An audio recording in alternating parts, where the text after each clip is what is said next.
beneath the dust of forgotten empires and the silence of crumbling ruins, lies a truth darker than most history books dare to tell.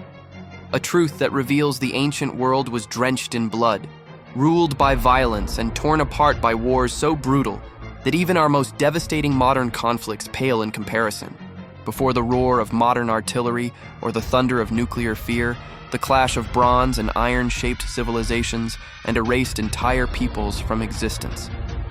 The Peloponnesian War, fought between Athens and Sparta, was not just a clash of city-states, but the slow, methodical collapse of democracy itself, a war that consumed Greece in 27 years of unrelenting siege, famine, and betrayal.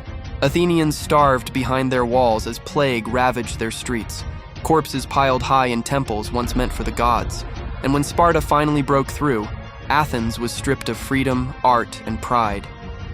Far east, the Warring States period of China saw over 2 centuries of chaos, where 7 kingdoms waged endless battles, using human lives as stepping stones to power.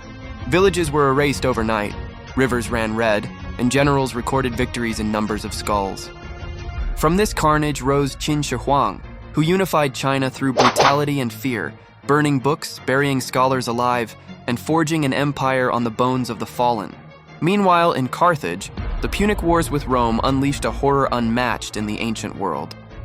Hannibal's war elephants crossed the Alps, trampling soldiers beneath their massive feet, while Roman legions were slaughtered by the tens of thousands at Cannae, where the ground was said to drink blood for days. But vengeance came with fire. Rome's siege of Carthage ended in utter annihilation. 3 years of starvation, disease, and death, until the city was razed, its people enslaved, and salt scattered across its soil so nothing would grow again. To the north, the Gauls and Germanic tribes waged desperate wars of survival against Rome's iron machine, their rebellions drowned in blood, their leaders crucified along roads as warnings. Julius Caesar's conquest of Gaul alone killed over 1 million people, a genocide written in triumph. Yet beyond Rome's borders, other worlds burned. The Mauryan conquest under Ashoka in India, particularly the massacre at Kalinga, left over 100,000 dead and countless more maimed or displaced, their screams echoing through history until the emperor himself turned to peace and horror at his own creation. Across the deserts, Assyrian kings like Ashurbanipal recorded their victories with chilling precision. Cities flayed, rebels impaled, captives' heads stacked like trophies. These were not acts of cruelty alone. They were political theater, psychological warfare meant to break nations before the first spear was thrown.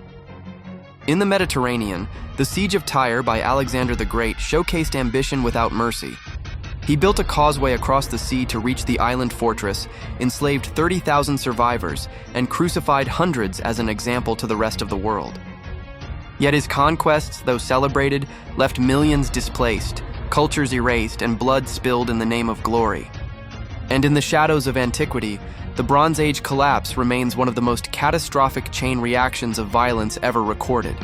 Unknown invaders known only as the Sea Peoples swept across the eastern Mediterranean, toppling empires like dominoes, burning cities like Troy, Mycenae, and Ugarit to ash.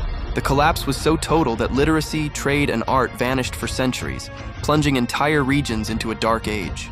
Even the Mongol conquests, though later, stand as an echo of this ancient brutality, where entire cities were erased in days, their people exterminated without mercy.